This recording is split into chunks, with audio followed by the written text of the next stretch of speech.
Our colleagues have already expressed the overwhelming sentiment of what needs to be done. And so therefore, I'm going to go ahead and close my closing statement. Again, encourage my colleagues to vote on this matter and move this resolution number 215-37 COR into the third reading. All right, on the motion to move resolution number 215-37 COR to the third reading file, is there any objection? Seeing no objection, motion carries. Madam Speaker, I'd like to Senator Blas, you're recognized. I'd like to further move, Madam Speaker, that we move into the third reading and for the matters of voting on resolution 215-37 COR to move on voting on it without engrossment.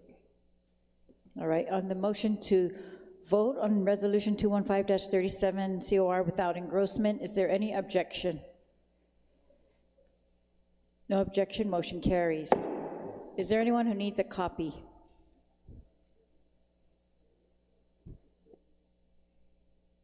Okay, all right. I think copies were passed out yesterday. All right, and there were no amendments, so we will proceed with voting. Clerks, could you please read the title?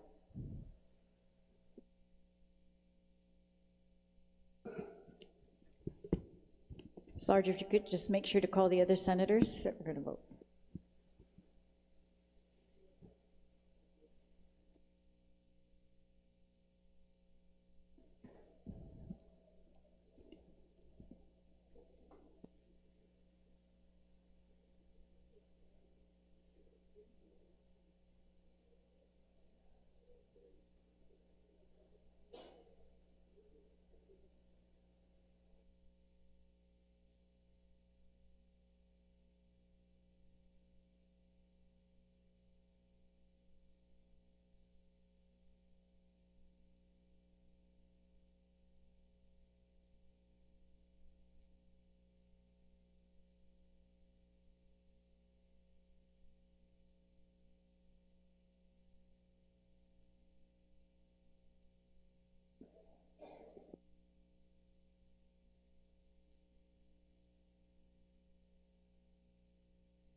All right, clerks, please read the title.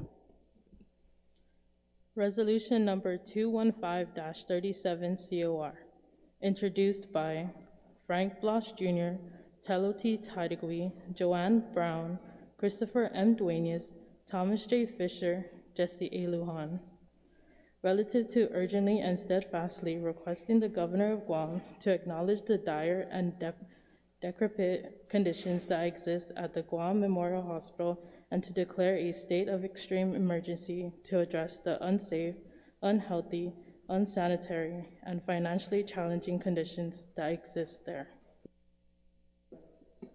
Roll call. Senator Barnett. Senator Barnett, aye. Senator Blas. Senator Blas, aye. Senator Brown. Senator Brown, aye. Senator Duenas. Senator Duenas, aye. Senator Fisher. Senator Fisher, aye. Senator Lujan. Senator Lujan, aye. Vice Speaker Munya-Barnes. Assistant Majority Leader, Senator Sanoxin, you're recognized. I'd ask the body that excuse the members not present today. On the motion to excuse members not present, is there any objection? Seeing no objection, motion carries. Vice Speaker Munya Barnes, excused. Senator Parkinson. Senator Parkinson, nay. Senator Perez. Senator Perez, excused. Senator Kanata. Senator Kanata, nay. Senator San Augustine. Senator San Augustine, nay. Senator Siniclis. Senator Siniclis, excused. Senator Shelton. Senator Shelton, excused. Senator Titagui. Senator Titagui, aye. Speaker Terlahi. Speaker Terlahi, aye.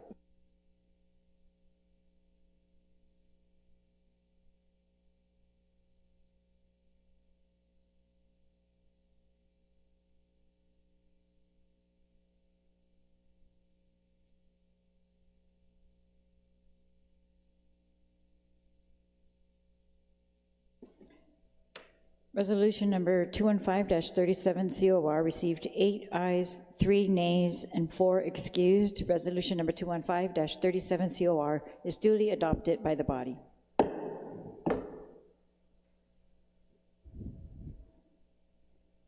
Senator Blas, you are recognized. Thank you, Madam Speaker. Madam Speaker, I would like to make a motion to go back to motions, please. There's a motion to return to motions. Is there any objection? Seeing no objection. Is there an objection? There's an objection. All in favor of going back to motions, please raise your hand. Motion carries. Senator Blas, you're recognized. Thank you, Madam Speaker. Madam Speaker, I move to notwithstanding House rules to reconsider the actions of the body on Bill number 164-37 LS. There's a motion to reconsider the actions of the body. Is there any objection to the motion to reconsider? There's an objection. All in favor of the motion to reconsider, please raise your hand. Motion to reconsider passes.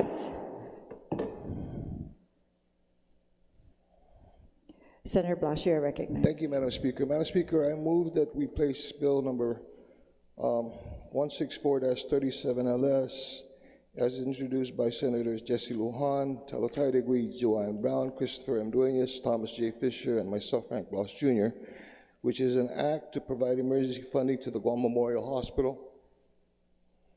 Onto the session agenda.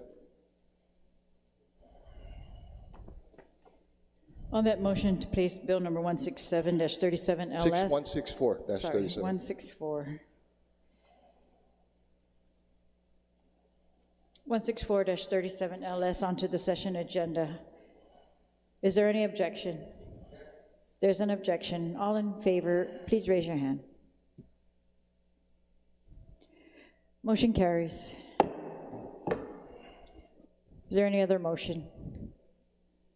If not, then we are in second reading. Bill number 164-37 LS.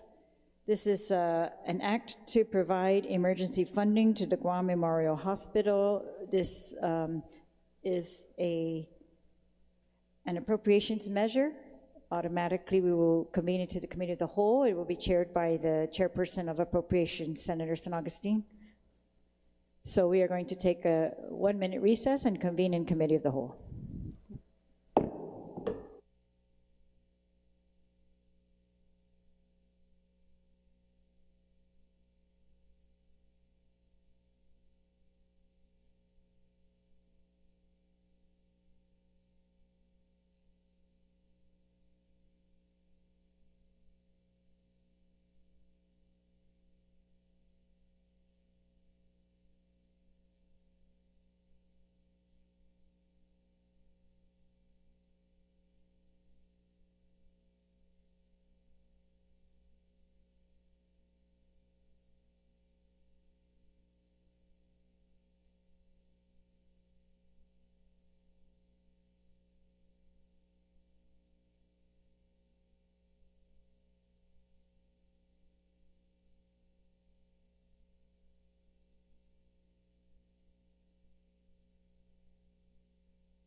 Committee of the Whole is called to order.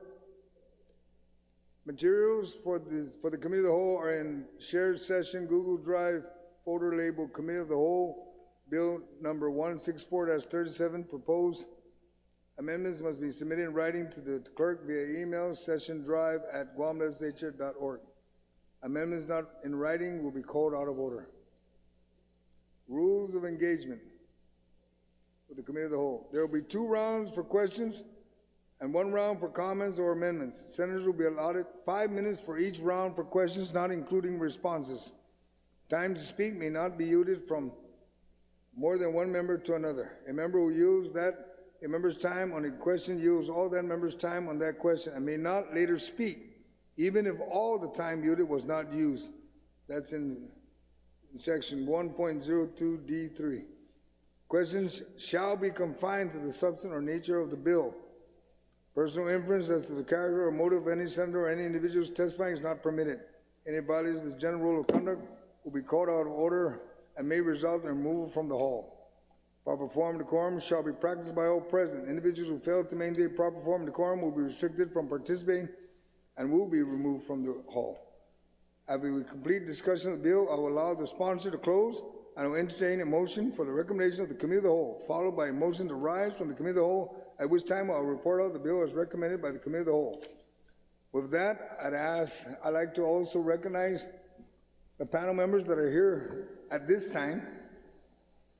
But first, I would ask the Sergeant Arms to please swear them in, and then I'll have them introduce themselves individually. And I'd like to advise my colleagues that the OPA was here earlier. He had to go to a meeting, and he said he'd be right back. When he comes, we'll just continue on where we're at. Sergeant Arms? Please raise your right hand. Under penalty of perjury, do you all affirm that any and all information you provide today, whether it be verbally, electronically, and in writing, be the truth, the whole truth, and nothing but the truth? Mr. Chair, there are the oaths. You may proceed. Thank you, Sergeant Arms. I'd ask each panel members first to introduce themselves individually. We'll start with the OFB side. Vanessa Valencia, OFB. Llewellyn Terlahi, Chief Fiscal Analyst, OFB. Lester Carlson, BBMR. Edward Byrne, Director of Administration. Lillian Perez Posadas, GMH.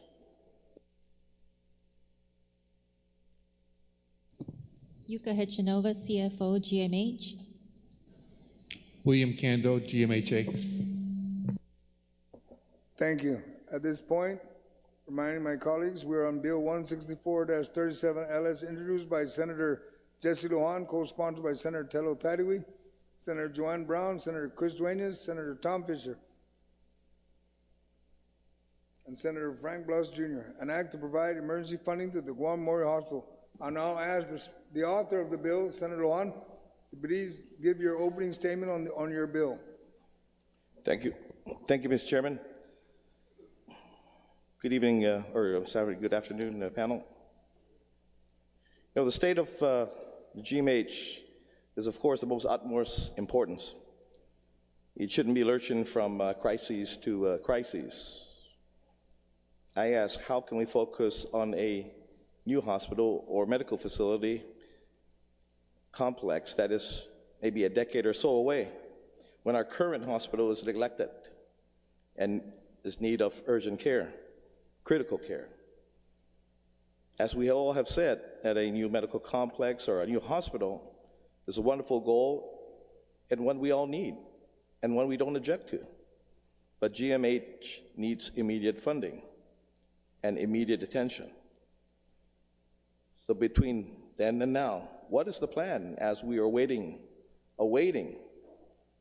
for a new hospital or a new medical complex? And I ask each and every one of you in the panel to contemplate the question and to contemplate it with urgency. With that, Mr. Chairman, I would like to ask some questions of the panel. I got a couple minutes. No, I'm just going to allow you just to introduce your just bill. introduce And it? then we're going to do our rounds, okay, Senator? Okay. So, yeah. We'll get with you. Senator Blas, you're the first one on the first round. Thank you, Mr. Chair, and to the panel, thank you very much for being here today. And I will go ahead and get started. To the Guam Memorial Hospital Authority, the staff there. What is the state of condition right now financially? Yuka, if you can go ahead and provide. You provided something on the oversight hearing previous, but can you go ahead and give us again what the condition is, financial condition of the hospital? I guess I can go ahead and let you know what our accounts payable is, probably. Yes. So right now it's at about $28 million in amounts that we owe to vendors. Let me see. And then on our receivables, it's about 40 million right now. Is there anything else that I don't recall what I've reported on before? Your CIP? The status of the CIPs? Yes. And how much is it going to cost? Would that be? Maybe Mr. Kando can.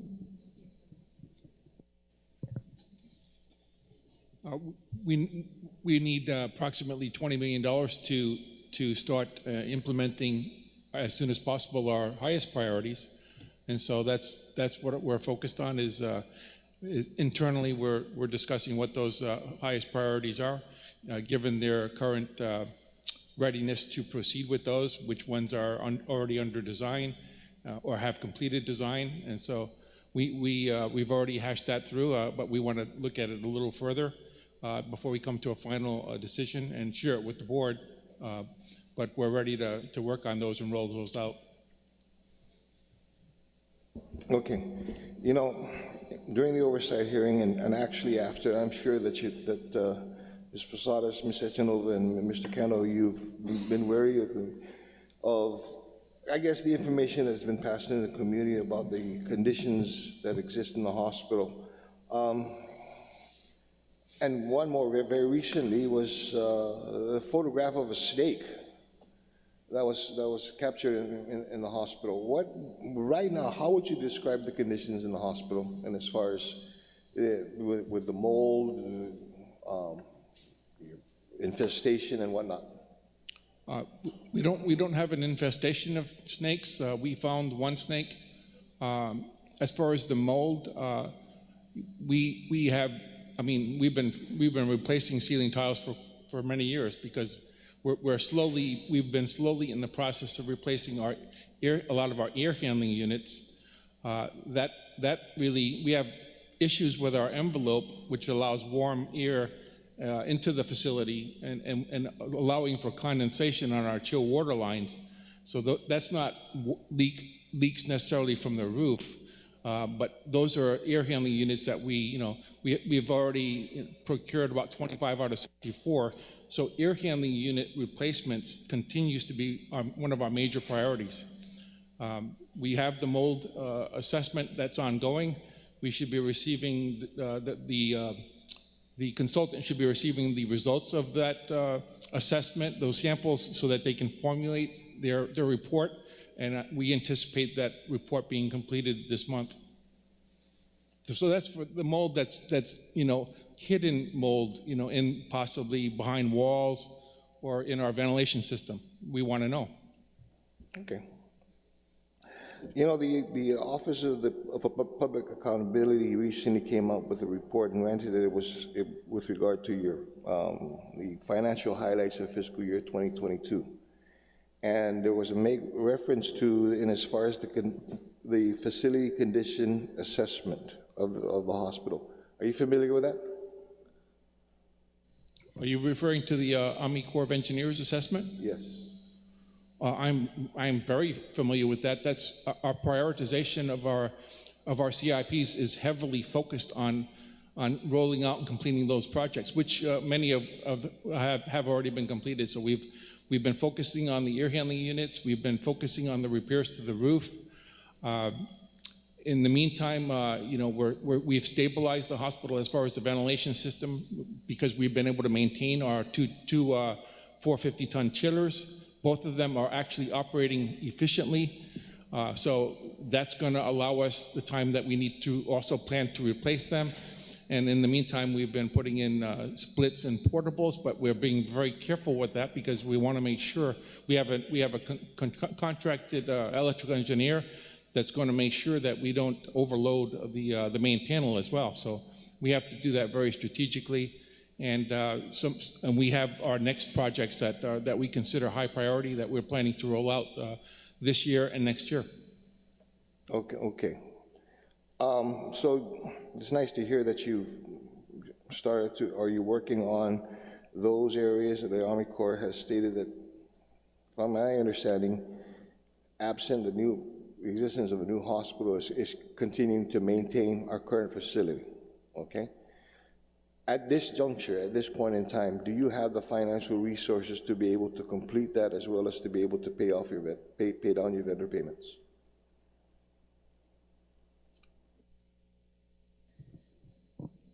No. Okay, thank you very much. That's actually the answer I was looking for. You know, this bill, what this bill will basically provide is the funding that's necessary, the funding that can, not just necessary, but is quite honestly very much needed to be able to put you through. And I think that one of the other things that was a major concern with regard to this is the fiscal management of the hospital and how you take care of you know, the monies that you're getting. And I remember there was a conversation with regards to your, to basically your billing system and your ability to collect. Where are you with that right now? You're talking about the system itself? Yes. We're pretty much status quo. The billing department has really made a lot of workarounds because we're just, we're at a standstill with some of the limitations on the system that we have right now. So we do extra work just to get the bills out, and they've been very creative and very effective at what they've done. So the past couple of months, we've had very good billings, thanks to the very hard work of the billing team. Okay, so when you say status quo, what do you mean by status quo? What is status quo? There's just some issues with the current EHR that we have that are, it's not the same as our former EHR, so there are some charges that don't come through, some interfaces that are not working, and that's caused some backlog in the billing, but instead of waiting for these things to be fixed, we found some workarounds to get those things done, because really the main focus of the team is to get the bills out timely so we can get paid.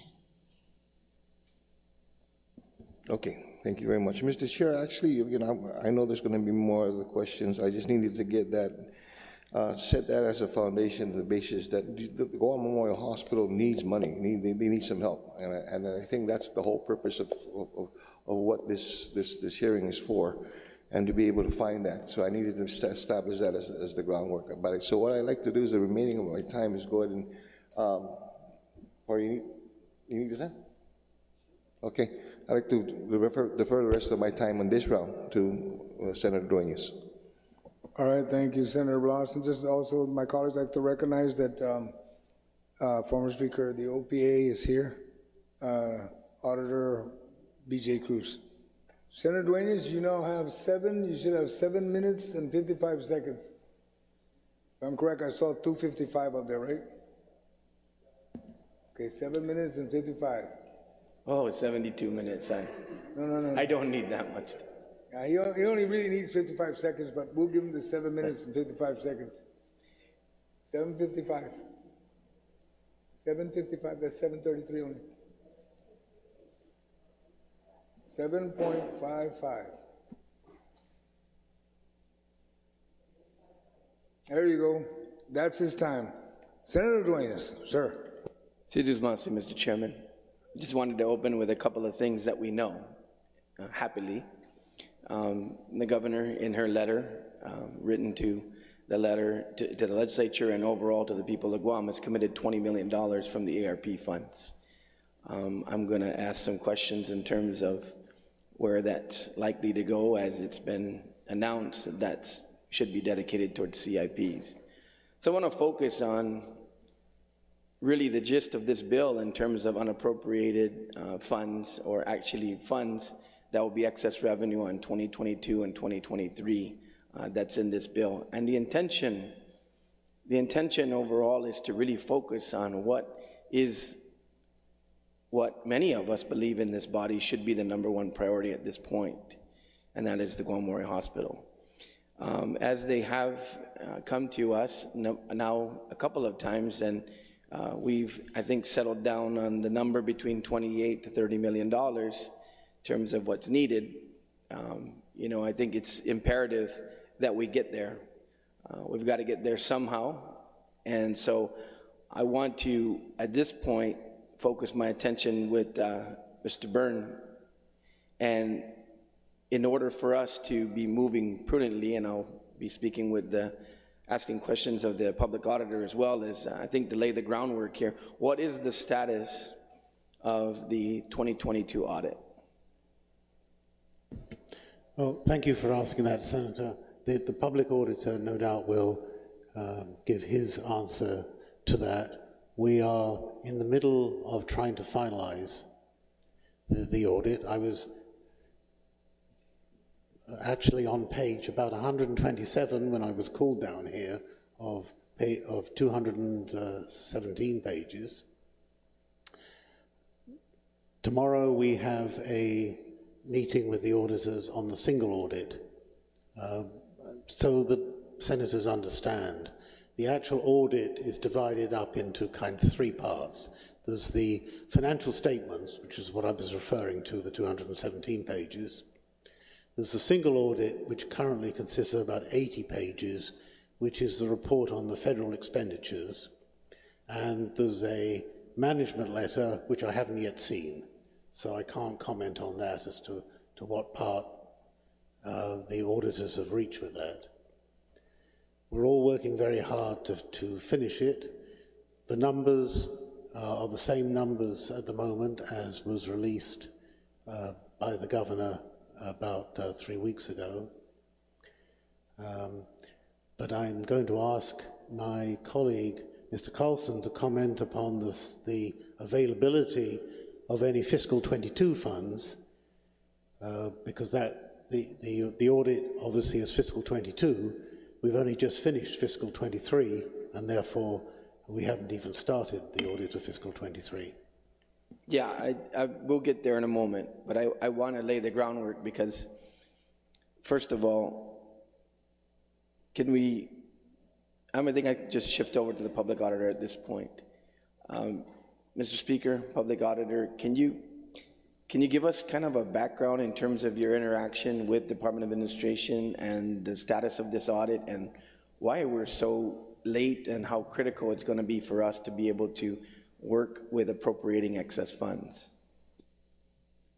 Before I begin, I want to personally apologize to the speaker and to all of you about the delay in the issuance of the audit.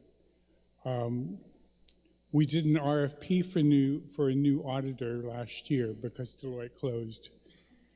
I approved the selection of EY sometime in November. Unfortunately, the contract was not signed by the previous Attorney General. I don't know why, but it had been approved and had started and had been sitting at the Attorney General's office and wasn't signed until, I believe, January, February this year, at which time EY started the audit. There was an issue that they had with some numbers, and it resulted in a substantial delay because there was back and forth. That was finally resolved in late June, early July.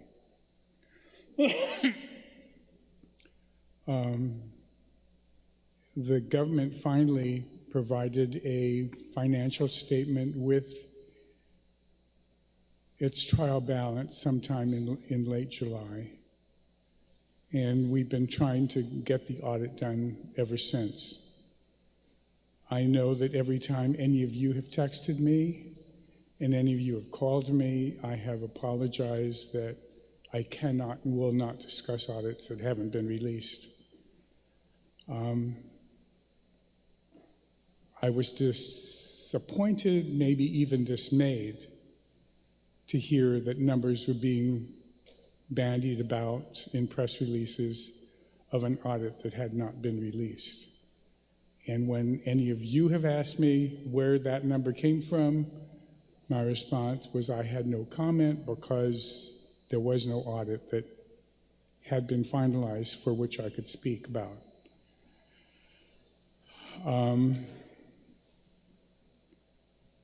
It is true that we are, at this point, trying to finalize the audit. I was here at 2 o'clock for a 2 o'clock start, but I had to run back to my office because I had scheduled a 3 o'clock status meeting with Department of Administration and its people, and also with EY. Unfortunately, Mr. Byrne was here. But we are in the final throes. And the thing is that it needs to have a management response. And as he said, he's on page 127 of 180 of trying to get a response together. I was also notified today that there's a need for a corrective action plan of the single audit, and the departments are not responding as quickly to Mr. Byrne as they really should have. I mean, all this information should have been at Mr. Byrne's office last January. Why it's still not there in September, I have no idea. But he's trying to get it so that he can submit it, and EY can't and refuses to release it unless they get a corrective action plan. And so that's where we're at.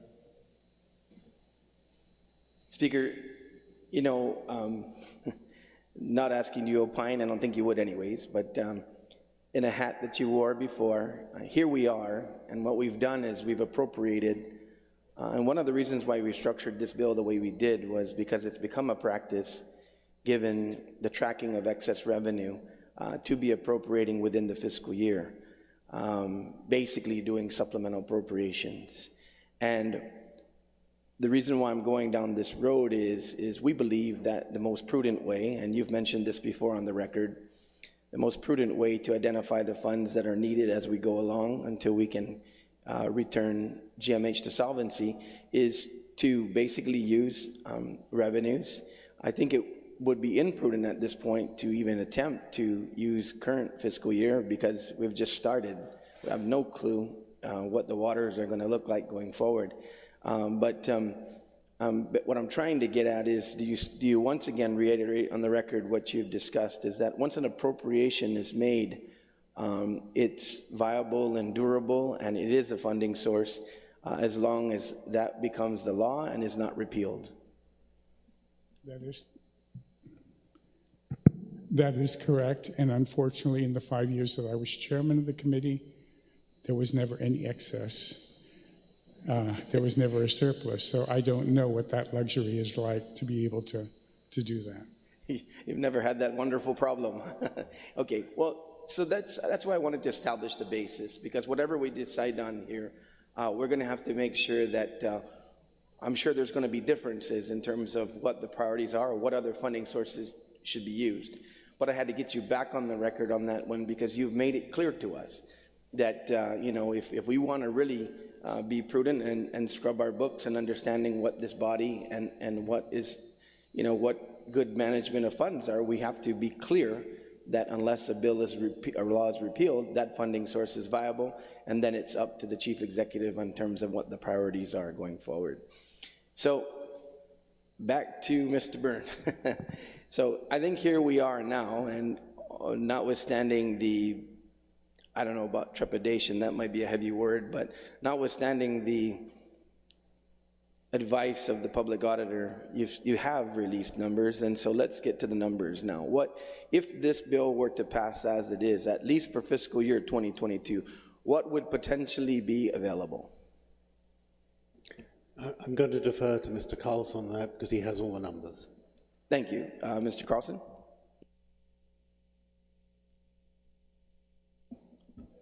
It's probably going to take all the wind that I have, but the bill that was introduced, number one, we want to work together. We see this as a very important piece of legislation. We're glad to be here to help push this through. There are issues with the bill as introduced. The fiscal note that we provided states 22 was over appropriated by $19 million. So for the record, 22 is off the table. It also says 23 audited excess funds. We're just closing 23. If we waited for the audit, it would be hopefully not this long, but certainly months.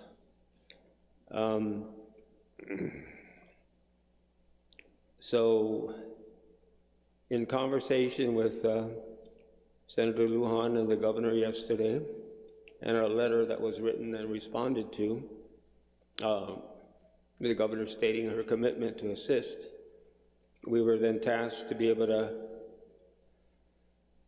find a way to make this happen. I'll note for the record that there is no dollar amount.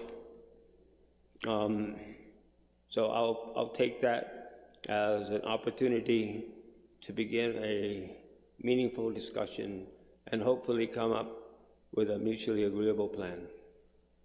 So back to 22.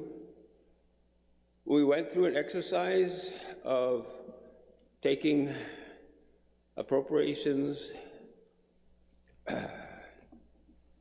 knowing full well that they were more appropriations than we had revenue. Then we looked at how much of those appropriations were actually spent. And I think the good Lord was smiling down at us, because when we took funds that, by the way, this is a culmination of all the continuing appropriations that are currently on the books. We did not touch any entity that had the ability to use prior fiscal year funds. And we basically got it down to, believe it or not, close to the 19 million. And these are unexpended funds from essentially 2 fiscal years ago. There is no provision that allows for any one of these areas that we touched to be extended and for the use to go beyond fiscal year 22. So we essentially balanced the checkbook, wrote off 22 as a fund source, and turned our eyes to 23. Okay. If you guys take a look at the CRER that we were sending, the last one that we sent, we showed we were doing well again. There were bills that were passed subsequent to the Budget Act that ate into the excess. And we do have preliminary September numbers in the summary that we'll pass out to you guys shortly. We were able to take 23 funds, and you'll see where they came from, to cobble together $30 million without touching 24 whatsoever. So I guess at this time, Mr. Chairman, I want to do one thing, and then I think if you think it should be prudent, I think we should be working with that worksheet because we have to, you know, kind of evaluate the veracity. But I want to, maybe while we wait for that, I want to get back to Yucca real quick because I think this is a proper exercise as well. Yucca, you know, can you just give us a solid on the aging in terms of what are the expenditure categories? Because I think one thing, several things I think we can agree on is the fact that we got to get to the most vital, and I'm not going to micromanage your organization, but I think it's really important to know on the aging of those and the critical and the vital, because it may also factor into the release and how we evaluate what projects have been put on the chopping block, if you will. It looks like we're following the prudent man requirement from our public auditor and doing the diligence of line iteming out those things which will generate the revenue that may be, you know, may come to some consternation of some members who appropriated those funds, but so be it. Right now, we're talking about the hospital.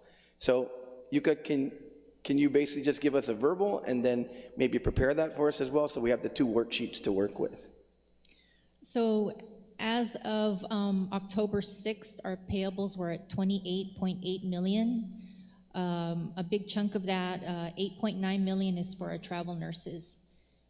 We owe 2 million in utilities, power, water, and about 4.2 million for contractors that are on the operational side, and about 12.2 million on the clinical supplier side. One thing to note is the aging does change every day. We get invoices every day, we make some payments. So this is as of October 6th, but I will gladly provide a more updated one to the body. Yeah, so Mr. Chairman, I think that this is going to be critical for us because I think we've established, and we can go to Kando and the structural issues later, simply because of the fact that those are going to require, I'm sure, procurement, and that funding source of the 20 million that's committed is I think, absolutely critical, but it's also probably heavier in terms of procurement as opposed to paying bills, right? Like pharmaceuticals, suppliers, things that will immediately get us on track. So I think at this point, if we can take a short recess to get those two worksheets, and then we can move from there. Yes, the committee of the whole will be on recess until we get all the documents. Mr. Carlson? Mr. Carlson. Can I add suggested revisions to the bill as well? I think as we go along, because those will be amendments, you know, on the floor if the body wishes. But if we're working with 23 and what we're doing there, I think. But I think for a start, Lester, unless you think it's going to take us a different direction, I think we get off on a start here, and then because we've, in my opinion, we've got to establish the baseline. Where's the money? And once we know that, then we can move from there. So I think. Knowing the projects that are you know, balancing the checkbook, knowing what projects may be off the table, or how that generates the surplus to include a CRER that's upcoming that closes out the fiscal year, we'll know if it's real money, and we can work from there. All right, we're on recess at this time, so we can get the documents.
Committee of the Whole is called back to order. Colleagues, at this point, we're going to finish up the one round, but only for questions for the OPA. And then we will recess so that everyone can digest the documents they have in front of them and they understand what we're going to discuss tomorrow. And with that, does anyone have any questions for the OPA? And I'll just raise your hand and tell me, and then I'll pick you first until we complete everybody. Anybody have any questions for? We're only going to be discussing the OPA. Senator, do you have any questions for OPA? Mr. Chairman, I've completed my questions for the OPA in my statement, so I'm good. Okay. Senator Parkinson, anything? Nothing? Senator Burnett, nothing? Madam Speaker, do you have any questions for the OPA? Yes, thank you. And thank you again to all the panel for being here, especially the public auditor. He's been here for 3 days now, waiting for us to call him in. And I know that he's in the middle of trying to finalize this audit. Can you just explain again the delay of the audit? Because we were really hoping, we had tried to, change the law even to make sure that we can get the audit before we do the FY budgets, and that we would be able to know for sure what the excess was for the prior year, and not have to receive the nasty letters like we did about, oh, you're over appropriating when the CRERs are showing us different information. So if you could just tell us one more time, what's causing the delay?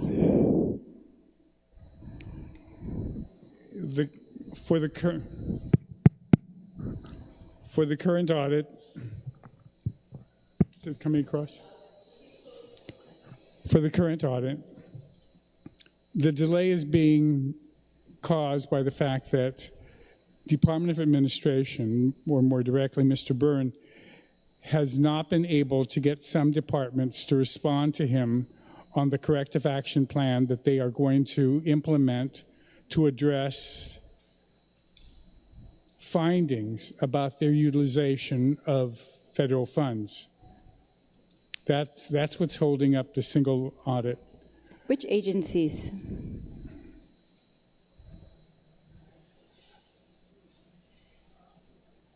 I have not spoken publicly about what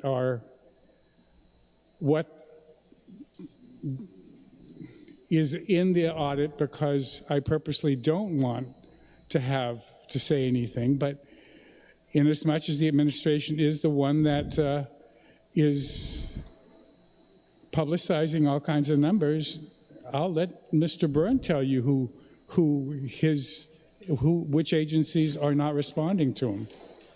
All right, do you believe then that Mr. Byrne's fully aware of which agencies he's waiting for, and therefore you are waiting for, and the people of Guam are waiting for, in order to complete the FY22 audit? Yes, I try to be professional about the fact that I do not discuss audits that aren't finalized and released. All right, so unfortunately, the administration has decided that it wants to talk about contents of audits that aren't released. So if they are, I'm sure he'd be willing to tell you who he's having to deal with that is delaying the audit. So the corrective action plans that we are all awaiting in order to complete the audit are corrections for findings, as you call them, meaning something's wrong. There was something wrong. The audit had a finding that something was either done wrong or finalized wrong, and it needs to be corrected. So they need to tell you how they're going to correct that. Yes, if those of you that read last year's audit, there was about almost 24 findings. And the administration is responsible for providing a response that says that either we agree or we disagree with the finding. And if we agree with the finding, this is how we're going to address it in the coming year. All right, thank you.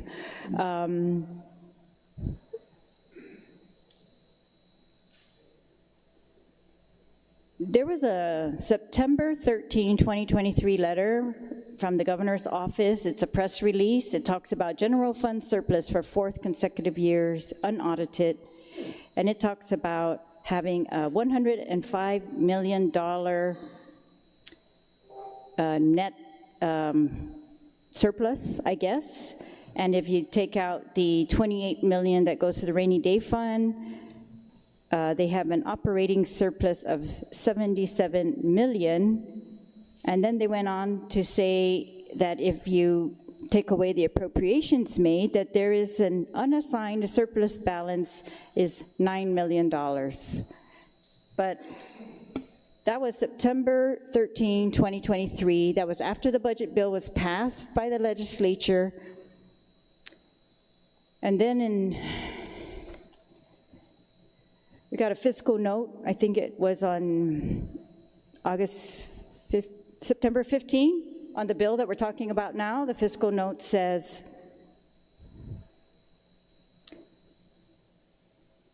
excess FY22 revenues were over appropriated even prior to these new appropriations from the FY24 budget.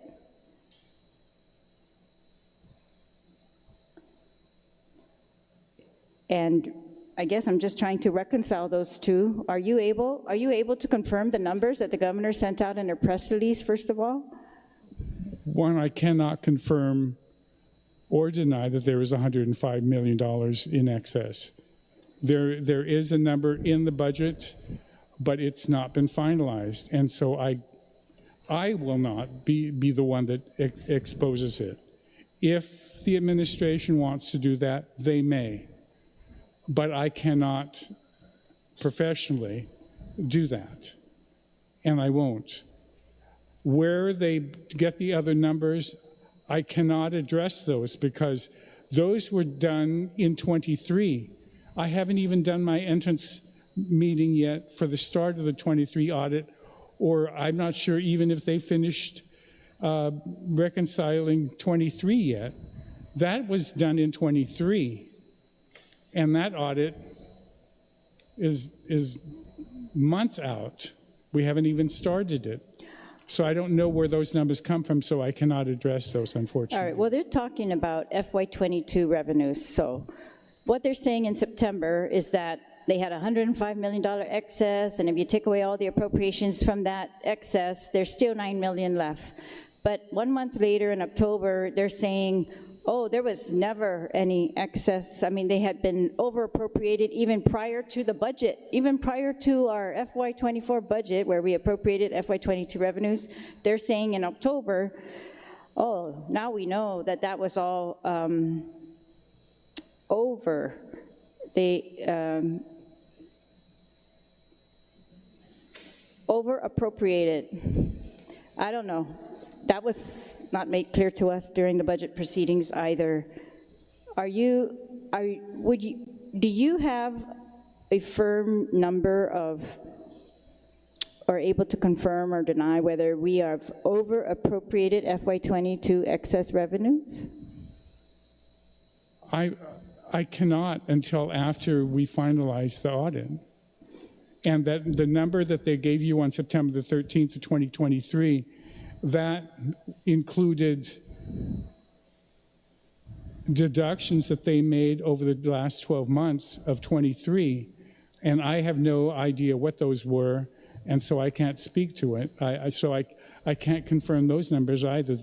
They're the only ones that can confirm those numbers. All right. When there's a surplus after the audit is done, an audited excess, what happens to that money? That just stays in the general fund. All right. Unless we either appropriate it to the rainy day fund or it's utilized other ways. But it's just like in your bank account, if you have excess funds, it's there. Is that able to be used without appropriation? No. Unless you have an appropriation, you cannot and should not be utilizing any money that hasn't been authorized and appropriated.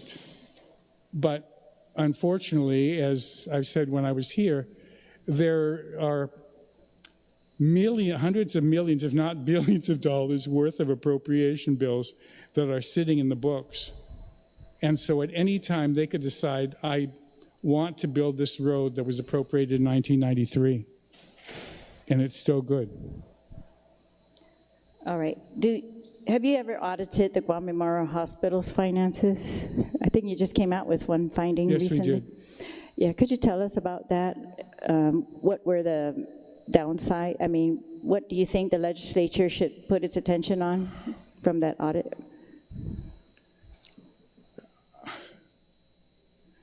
The one thing I think everybody should realize is that the accounts receivable that they claim to have is artificially high. As they admitted at their last hearing here, as far as Medicare is concerned, they could bill, in the words of the administrator, they could bill $10,000 for today, but they will only get $1,550 from Medicare. So they have an outstanding $8,400 receivable every day that they bill Medicare. And Medicare accounts for almost, the 3 M's account for almost 63% of their revenue. They're never going to be able to receive all that because they admit that for the 3 M's, you get maybe 30 cents on the dollar. For the 10 or 15% that are actual payable, self-pay, they only collect about 15%. 26 cents on the dollar from them. And the same thing with the insurance. The insurance, they're all discounted. They'll never be able to collect all of that. So they keep, it's inflated and it's artificial, and they keep thinking that they have all this money, but there's money that's never going to be realized. They increase their billing, and they've been authorized to do 5% a year, but it's never going to be realized. Maybe they're trying to say that to justify to Medicare that their TEFRA should go up at some point, but TEFRA will never be able to get up to 100%. So they'll never get to 10,000. Even if TEFRA was to be increased to 2,200 or 2,500, like the last time of $500 increase, it's never going to get to their full cost of service. You have a hospital that has to provide service for everybody that walks into that door, regardless of their ability to pay and whether or not they have insurance. And so they will always be short. So do you think they should be aware of that? They should be banking that way? I mean, that hasn't changed over decades, right? So they know that they have to estimate less than what they're actually billing as concrete receivables. But they are also depending on additional funds appropriated by this legislature to them and other funds. And that's how they're paying for certain things. But the thing is that they have to operate. And this legislature approved the nurses' increase. That increase is increasing their operations. And so they will always be short. There's no way that it's going to be a break-even or even a for-profit entity. This is not GWA or GPA. Yeah, I don't think they plan to be profit, but no. But they'll I'm never just saying break even they because should know. They know what you know about the 3 M's and how much they're going to collect, right? Based on the rates. They know it. They write it up in their MD&A. In my highlights, I don't put quotes around it, but 90% of my highlights is verbatim from their MD&A. Right, okay.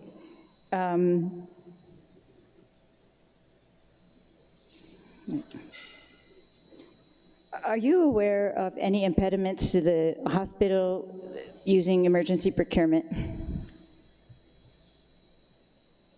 No.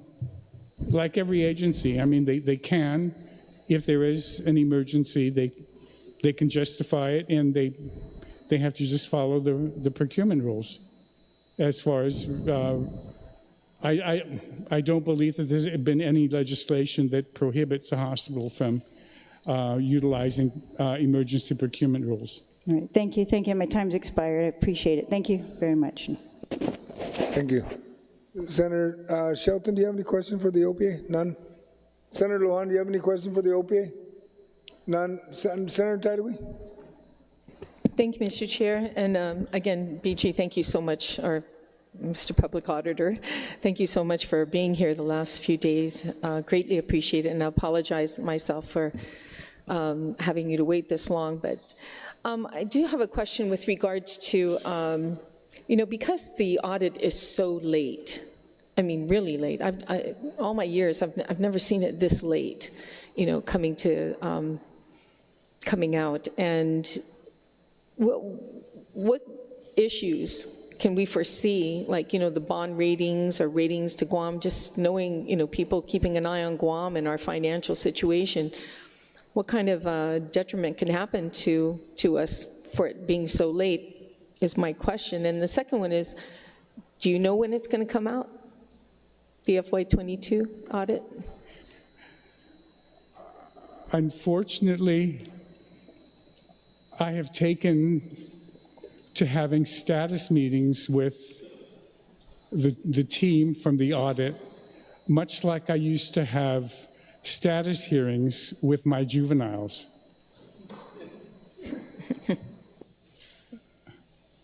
Because I can't trust them to just leave them for 3 months and figure that they're moving along.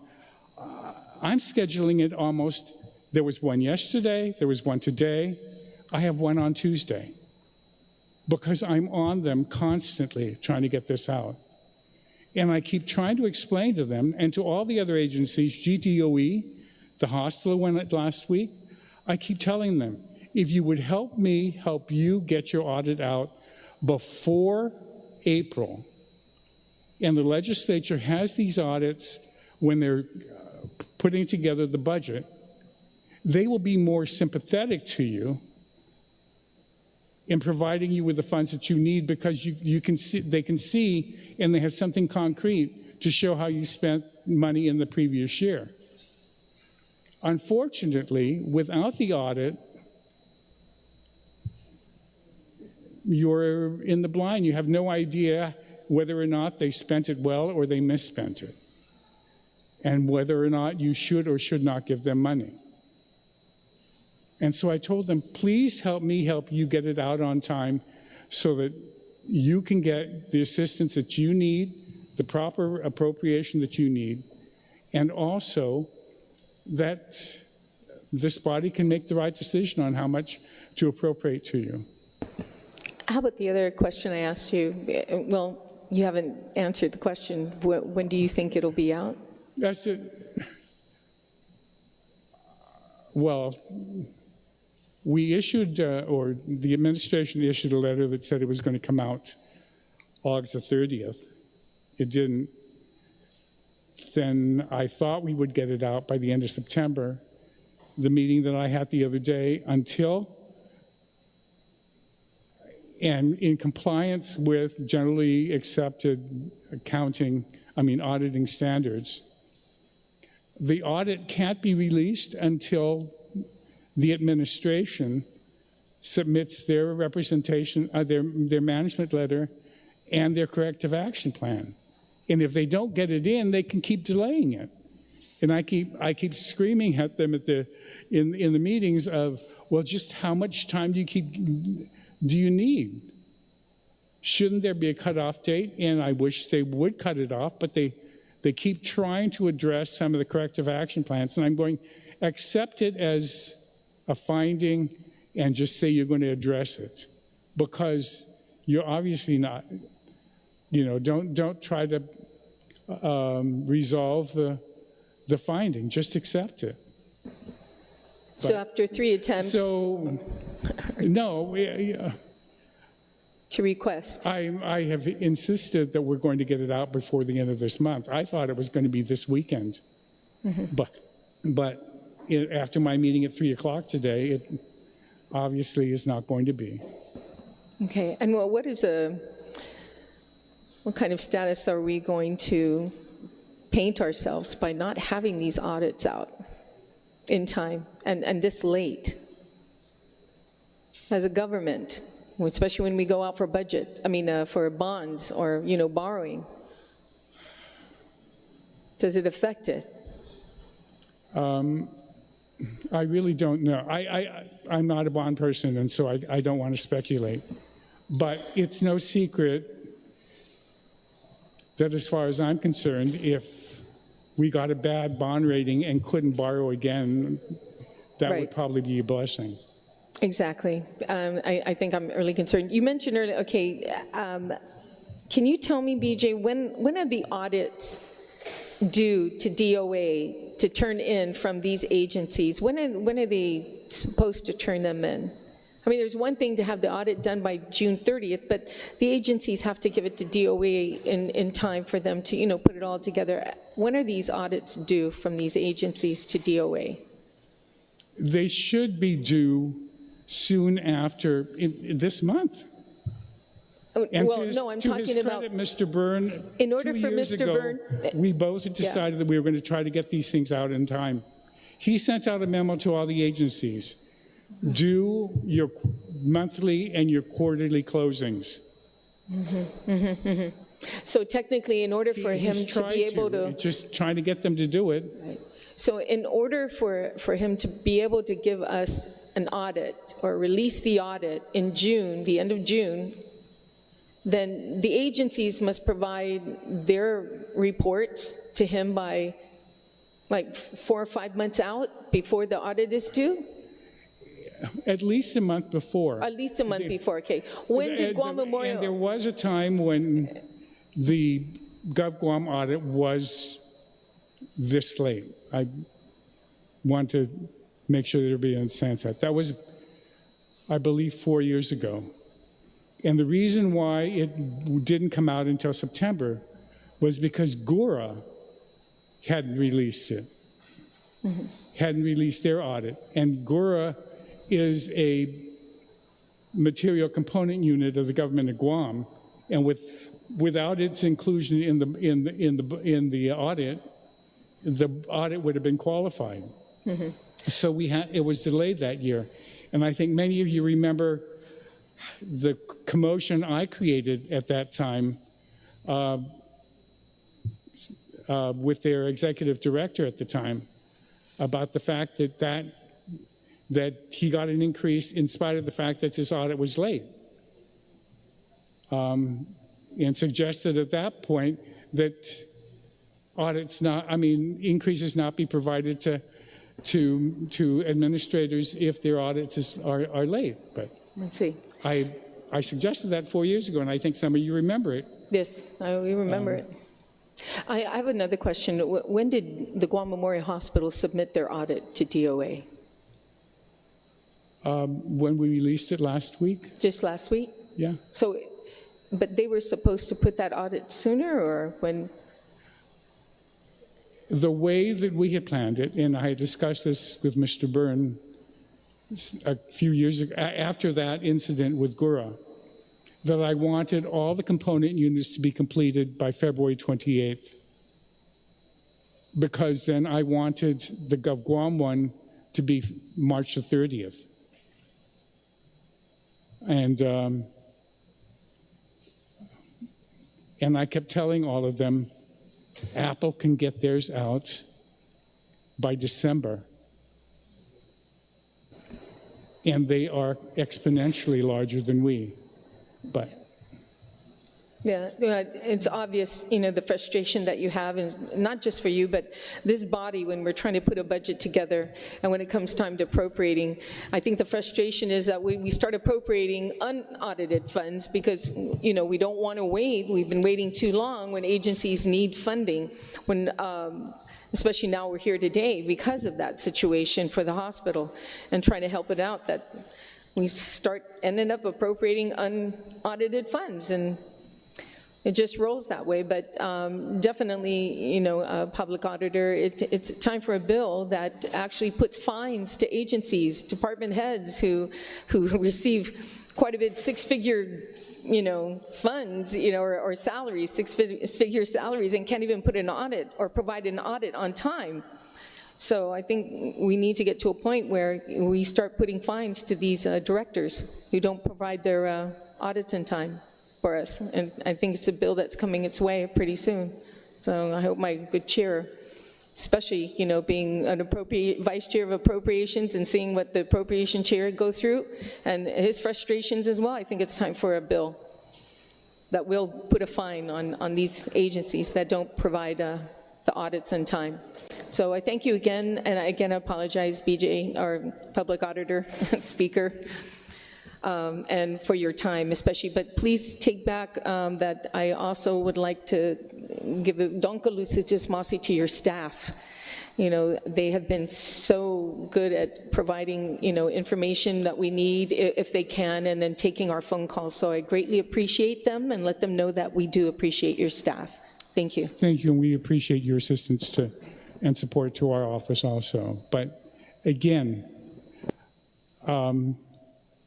you have been very kind to us, but in the hearings that I've had before you, I have said it is imperative that this legislature make sure that the Department of Administration also gets assistance in upgrading the salaries of their accounting division, because they handled over $2.5 billion a year.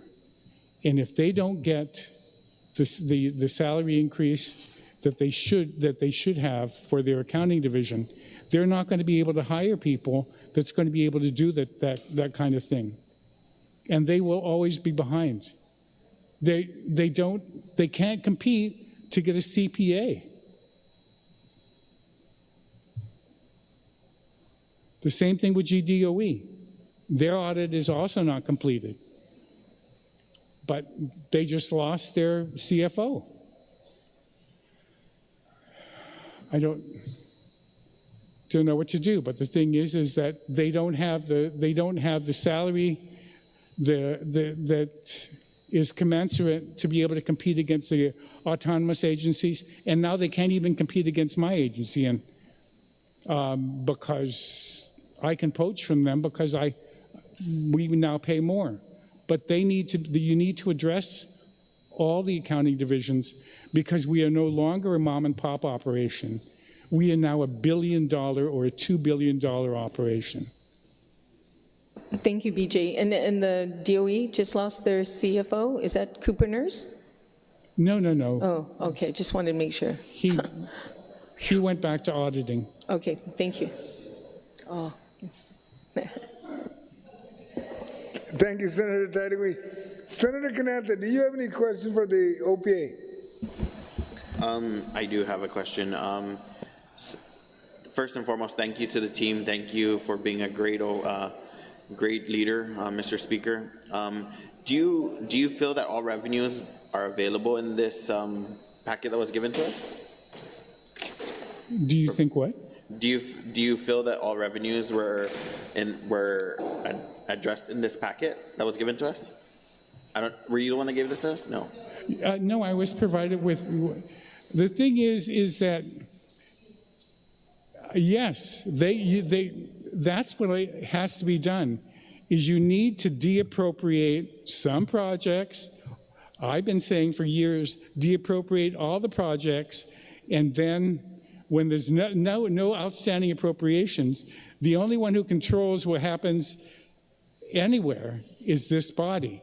But as long as this body does not want to deappropriate, and even when I was here, I have to admit that in 10 years, I tried to do that, but nobody wants to give up their project that was appropriated 20 years ago, because they have the hope at some point someone's going to decide that the new basketball court that's going to be built in, I don't know which village doesn't have a basketball court yet, they're going to expect that's going to finally happen. And they don't want to be the one that's known in the village as having given it up. And so until such time, you just have to accept that they're going to deappropriate something in order to be able to appropriate something else. Okay, thank you, Mr. Speaker, and thank you, Mr. Chair. Other than that, I've exhausted my questions. Thank you. We have Senator Frank Blas. Thank you, Mr. Chair. You got one question. Just sir. one question. Mr. Speaker, referring to your FY22 financial highlights for GMH, the very last page of your report, you provide a schedule of full-time employee counts with the Guam Memorial Hospital. And it basically 1,146 employees. That's on the last page of their audit. Right. Do you have any opinion or any concern with regards to the number of employees based on the operations that they have? Either they're supposed to partake in comparison to, let's say, GRMC?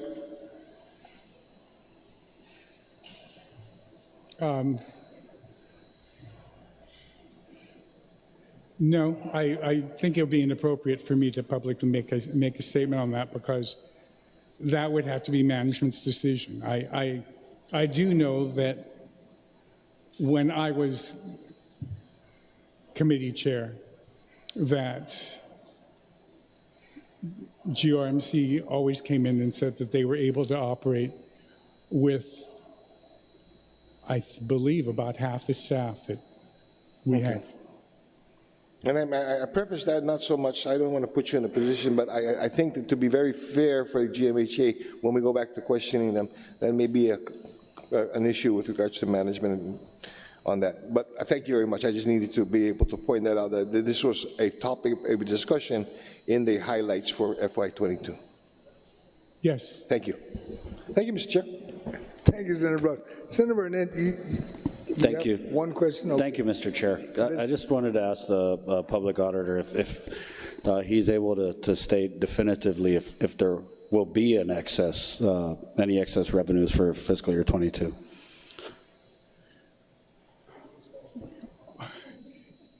On paper, I'm sure there is, and probably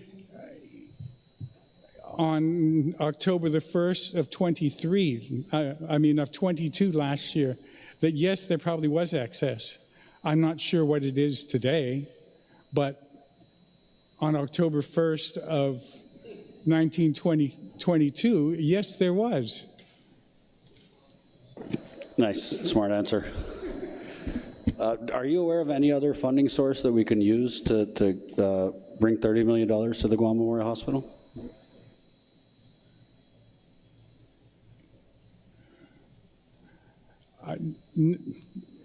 Not that I know of. Not that I know of. I mean, because this legislature, even unfortunately, even during the 13 years that I was here, we passed too many appropriation bills, and they're still out there, and they're still, it's like having a wife or a spouse with a credit card. I still have that ability to be able to buy something else. And so you'll never know how much they're going to spend until you say, all right, you only have a limit and you have to cut back. And you can't say definitively when the audit will be out? If I were, at this point, after today's meeting, that I had at 3 o'clock, I want to have it out before next Friday, but I wanted it out this Friday. I wanted it out last Friday, but I'm pushing to try to get it out by next Friday. But unless the Mr. Byrne is able to get the agencies to. I don't know why no one has asked Mr. Byrne so far, but Mr. Byrne. I know. Okay, I'm just, yeah. Okay, so I mean, we're just in this tough position because, you know, we're flying blind, trying to appropriate no audit, and then, you know, when we do, we get lectured from Adelup, and they're the ones holding up the audit, so it's frustrating all around. But I thank you for being here.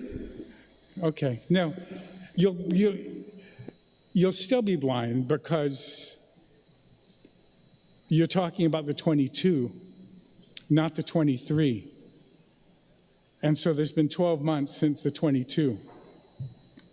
And so lots has happened in the interim, including a typhoon.